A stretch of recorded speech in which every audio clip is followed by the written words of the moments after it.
नेपाल सरकारलाई धेरै धेरै धन्यवाद। यही चितवनमा उभिएर कारागारबाट मुक्त हुने बित्तिकै प्रधानमन्त्रीज्यू खुट्टा नकमाउनुहोस्, राष्ट्रपा तपाईँको साथमा भनेको थियौं, अनुहार उज्यालो पार्नुहोस् भनेको थियौं। सबैले राम्रो काम गर्नुभयो। म नेपाल सरकार विशेष गरी सम्माननीय प्रधानमन्त्रीज्यूलाई धेरै धेरै धन्यवाद दिन चाहन्छु। आमालाई धन्यवाद। सिङ्गो चितवनले आमालाई धन्यवाद दिएको छ है। एक स्वरमा भनौं, धन्यवाद आमा। म सुरक्षा निकायका सम्पूर्ण महानुभावहरूलाई धन्यवाद दिन चाहन्छु।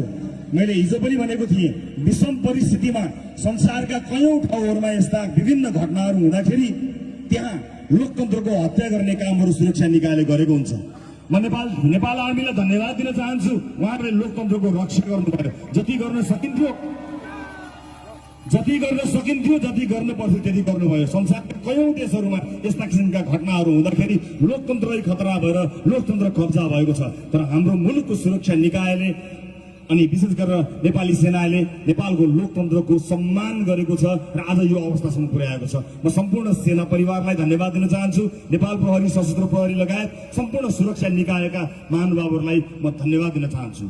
म अन्तर्राष्ट्रिय समुदायलाई पनि सम्झिन चाहन्छु र म निर्धक्क हुन अनुरोध गर्न चाहन्छु कि रासोपाको नेतृत्वमा रहेको सरकार, रासोपाले नेतृत्व गर्दा हामी सन्तुलित र एकअर्काप्रति पारस्परिक सम्मानपूर्वक परराष्ट्र नीतिमा अडिग रहनेछौँ। नेपालको असंलग्न परराष्ट्र नीतिलाई हामी कार्यान्वयन गर्नेछौँ र हाम्रो कूटनीति,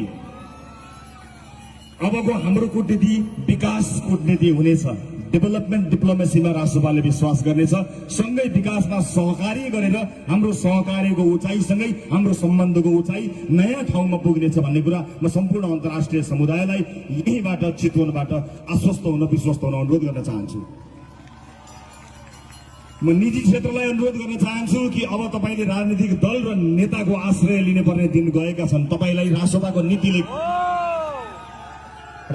नीतिले तपाईको रक्षा र सुरक्षा गर्नेछ। स्वदेशमा लगानी गर्ने वातावरण बनाउनको निमित्त, तपाईहरुको लगानी सुनिश्चित गर्नको निमित्त त्यो सुनिश्चित र सुरक्षित लगानीको वातावरणका लागि रासोपाले निरन्तर काम गर्नेछ।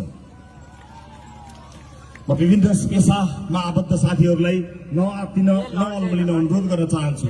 तपाईहरुको हक हितको रक्षा गर्नको लागि रासोपाले वाचापत्र सार्वजनिक गरेको छ। त्यो वाचापत्र अनुसार जनताले मत दिएका छन्। हामी त्यसै अनुसारले काम गर्नेछौँ। म यहाँहरूलाई धेरै धेरै धन्यवाद दिन चाहन्छु त्यसको लागि र आश्वस्त हुनको लागि अनुरोध गर्न चाहन्छु।